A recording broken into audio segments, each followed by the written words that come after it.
Prelude to a Kiss is a kind of fairy tale for adults. It concerns a couple starting out in life. And you see the accelerated relationship of these two people who found each other. But then on the wedding day, something goes awry, and you find a very different Rita in the rest of the play. A sort of strange and interesting old man. He winds up giving the bride a kiss for good luck, and in that kiss, something magical happens. He's getting to the end of his life, and he's looking for something, he doesn't know what. Decides to jump on a bus and go somewhere where he ends up at that wedding. And he finds it for a while in this young body, and it's a great trip for him there. And the whole play becomes about the sort of journey back of the old man coming back to himself and Rita coming back to herself. We really go on the journey through the eyes of Peter as he tries to figure out what exactly has happened, and once he does figure it out, how the world's going to be able to be made whole again. For a while, it becomes a bit of a detective story in a very non-traditional way.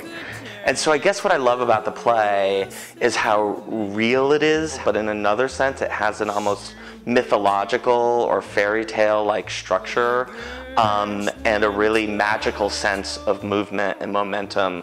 It's so filmic the way the transitions are seamless, and there's no time between them. So I sort of step out and kind of function as both protagonist and narrator at times, to kind of give the audience something to hold on to. It's been a really interesting acting challenge because I actually spend more time as the old man and Max spends more time as Rita.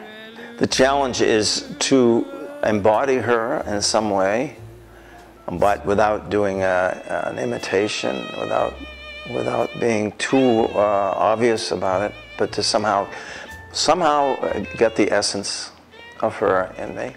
But I also think Craig doesn't want a lot of obvious differentiation, and I'm doing everything I can to make sure that that happens. The acting just has to be very grounded and real and truthful, and I think that's what we found in this company. And it's a really smart room.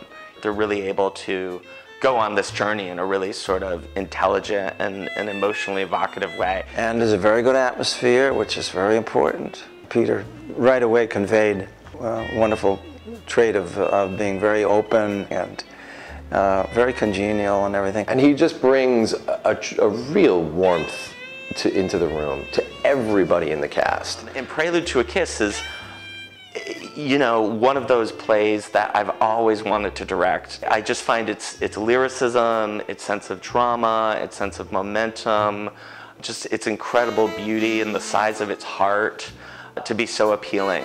It's sort of unabashedly romantic, and I think that's a really big part of its charm. It's a journey. It's a journey play in every sense, in the real sense, in an epic sense, in a fairy tale sense, in a human sense. There's a little bit of something for everybody, I think.